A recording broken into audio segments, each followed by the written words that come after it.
नहीं कर रहा भाई यार, आईडी नीचे कर लो यार। विकास का काम सोने का थोड़ा है। या तो सत्ता में रहे, सत्ता में नहीं रहता तो जेल में रहे, जेल में नहीं रहता तो आंदोलन में रहे।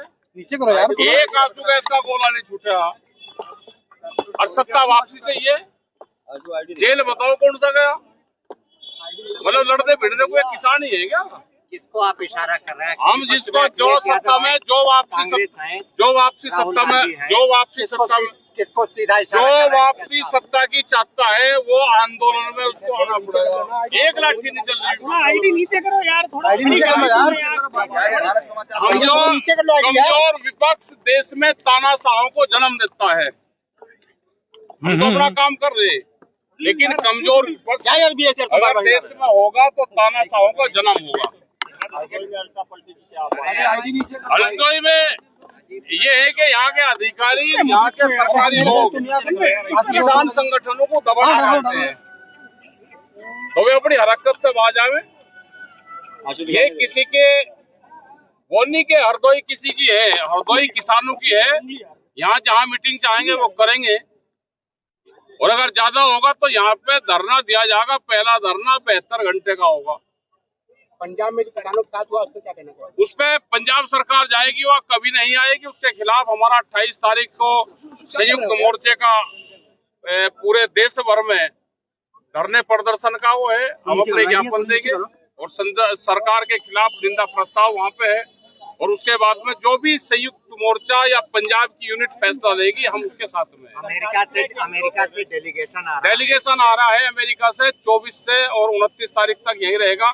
वो फ्री ट्रेड एग्रीमेंट की बात कर रहा है, वो कृषि में बात करने वहाँ का डेलीगेशन आ रहा है। अगर वो समझौते करेगा और भारत सरकार उसकी बात मान लेगी तो यहाँ का एग्रीकल्चर सेक्टर बहुत नीचे जाएगा, यहाँ का किसान बर्बाद होगा। वो ड्यूटी कम करने की बात करेगा।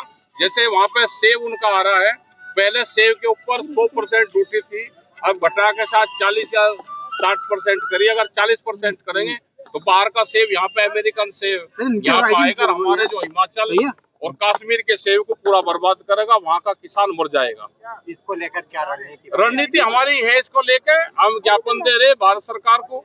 आज शाम तक उसका पूरा ड्राफ्टिंग आ जाएगा और आगे की रणनीति हम बता रहे। ज्ञापन जो 28 तारीख में है वो मुद्दे भी उसमें जाएंगे और भारत सरकार से कहा कि कोई समझौता फ्री ट्रेड एग्रीमेंट पे किसानों के उसमें आप नहीं करोगे, टैरिफ हटाने की बात नहीं करोगे। वहाँ के किसान को, एक किसान को करीब 36-37 लाख रुपया हर साल एक किसान को सब्सिडी वहाँ पे है।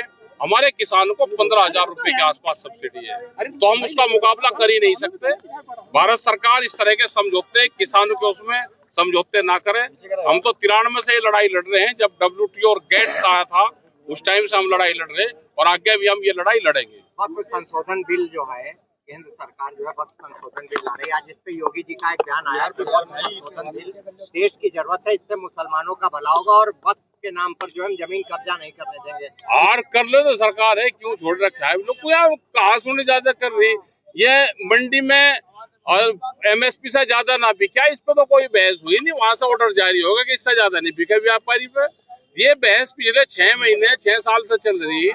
अब लोग को क्यों नहीं करा कब्जा? कर लो, कोर्ट में नहीं कर रहा। नहीं, वक्त संशोधन बिल पर योगी जी कर लेंगे भाई, क्या पता हमें, क्या पता है नहीं है। मतलब ये क्वेश्चन भी जरूरी हमारे लिए किसान की पूछो, उसको पूछो या राइट के क्वेश्चन पूछो। जमीनें तो किसानों की, हाँ जमीन की बात कर रहे हैं। बना लेन दोनों को क्या बताओ जी। देखो, किसान को जहाँ ठीक भाव मिलेगा वहाँ देगा, या तो देश में MSP गारंटी कानून ले आओ कि उसके कम पर नहीं बिका जाए, नहीं तो देश एग्रीकल्चर हड़ताल की तरफ भी जाएगा।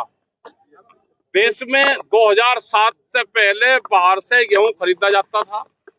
मनमोहन